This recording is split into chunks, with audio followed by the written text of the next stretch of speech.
महाशिवरात्रि। लोग कहते हैं यह शिव जी की शादी की सालगिरह है, लेकिन सच कहूं यह आधी अधूरी बात है। ये रात सिर्फ जश्न की नहीं बल्कि उस खौफनाक अंधेरे की गवाह है जब पूरी दुनिया खत्म होने की कगार पर थी। एक ही रात में 3 ऐसी घटनाएं घटी जिन्होंने ब्रह्मांड का नक्शा बदल दिया। जरा सोचिए, एक तरफ शादी की शहनाइयां थीं, तो दूसरी तरफ मौत का जहर, और तीसरी तरफ एक ऐसी आग थी जो ब्रह्मा और विष्णु का घमंड चकनाचूर कर रही थी। अगर आप यह वीडियो 16 फरवरी से पहले देख रहे हैं तो सावधान हो जाइए, क्योंकि आज हम शिवलिंग के प्रकट होने की वो कहानी सुनेंगे जिसे सुनकर आपके रोंगटे खड़े हो जाएंगे। कहानी पर आते हैं। एक बार ब्रह्मा जी और विष्णु जी में युद्ध छिड़ गया। दोनों लड़ रहे थे कि मैं महान हूँ। नहीं, मैं तुमसे ज्यादा महान हूँ।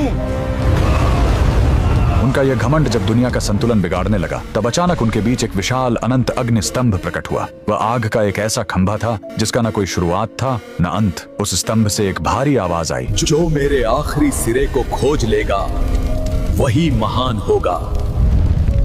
ब्रह्मा जी हंस बनकर ऊपर उड़े और विष्णु जी वराह बनकर नीचे गए। हजारों साल बीत गए, विष्णु जी को अंत नहीं मिला। उन्होंने अपनी हार मान ली, लेकिन ब्रह्मा जी ने वापस आकर झूठ बोला कि उन्हें अंत मिल गया है। उसी पल उस आग से काल भैरव प्रकट हुए और सजा के तौर पर उन्होंने ब्रह्मा जी का वो सिर काट दिया जिससे उन्होंने झूठ बोला था। उनका अहंकार टूट गया। चूंकि शिव जी आग के रूप में आए थे, वो बहुत गर्म थे। तब देवताओं ने उन्हें शांत करने के लिए उन पर जल और दूध चढ़ाया। यही वो पहला दिन था जब शिवलिंग पर रुद्राभिषेक की शुरुआत हुई। लेकिन कहानी यहीं खत्म नहीं होती। एक बार जब देवता श्रीहीन यानी कमजोर हो गए थे, तो अपनी शक्ति वापस पाने के लिए समुद्र मंथन हुआ। सबको उम्मीद थी अमृत की, लेकिन निकला क्या? हलाहल विष। पूरी दुनिया जलने लगी। तब फिर वही भोलेनाथ आगे आए। संसार को बचाने के लिए उन्होंने उस उबलते हुए जहर को पी लिया और अपने कंठ में रोक लिया। जहर की गर्मी से शिव जी का शरीर तपने लगा। उस जलन को शांत करने के लिए सभी देवताओं ने उन पर पूरी रात गंगा जल, दूध और बेलपत्र चढ़ाया। उन्हें नींद न आ जाए इसलिए पूरी रात देवताओं ने गीत गाए और जागरण किया।